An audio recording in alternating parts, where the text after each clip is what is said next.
দিয়েছিল 16 মে অর্ডার পরবর্তী, তার 27শে জুন শেষ।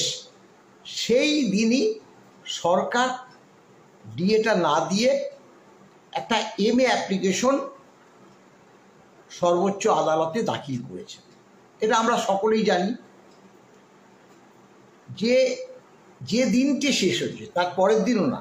তাহলে তারা ভাবছে যে সময় থাকতেই আমরা এমএ অ্যাপ্লিকেশন অর্থাৎ মডিফিকেশন অ্যাপ্লিকেশন আমরা তো দাখিল করেছি, তাই সুপ্রিম কোর্টে এই বিষয়ে বিস্তারিত তথ্য আমরা সরবরাহ করব, তাই আমরা কন্টেমের মধ্যে পড়ব না।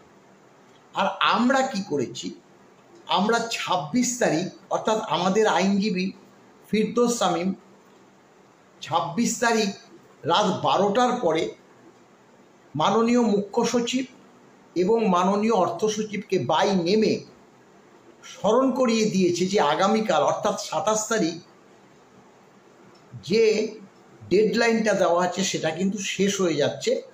আপনারা অবিলম্বে আগামীকাল অর্থাৎ 27 তারিখ ডিএটা দিয়ে দেওয়ার ব্যবস্থা করুন, না হলে কিন্তু আদালত অবমাননার যে মামলা সেই মামলা আমরা করতে চলেছি এবং এই যে আবেদনটাই সেক্ষেত্রে প্রযোজ্য হবে বলে একদম মেল করে সুপ্রিম কোর্টে পাঠিয়ে দেওয়া হয়েছে।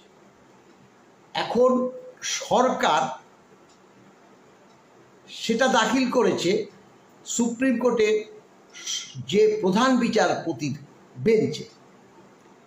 আমরা ভেবেছিলাম সরকার বোধহয় মেনশন করে একটা ডেট চাইবে এমএ অ্যাপ্লিকেশনের জন্য, কিন্তু 27 তারিখ পরবর্তী আজ পর্যন্ত সরকার কোনো মেনশন হিয়ারিংও করেনি, তারা হাত গুটিয়ে বসে আছে। আমরা যে পিটিশন করেছি আমরা পরিষ্কার বলেছি আদালত অবমাননার যে ফাইল দাখিল করেছি, পিটিশন দাখিল করেছি, সেটা মহামান্য সুপ্রিম কোর্টের যে বিচারপতি সঞ্জয় কারোলের বেঞ্চে সেটা কিন্তু দর্জ হয়ে গেছে। এখন সরকার প্রধান বিচারপতির বেঞ্চে অ্যাপ্লিকেশনটা অ্যাড্রেসটা করলেও তাদেরও কিন্তু সেটা বাইপাস করে সেই সঞ্জয় কারোলের বেঞ্চেই রয়েছে। তাদের ভয় ওখানেই যে সঞ্জয় কারোলের বেঞ্চে গিয়ে যদি এমএ অ্যাপ্লিকেশনের ব্যাপারে বলতে যায়, সরকারের কপালে আমাদের মনে হয় অশেষ দুঃখ আছে। তাই তারা যে 4 আগস্ট মামলাটা যে নেক্সট আছে সেই দিনই তারা উপস্থিত হবে।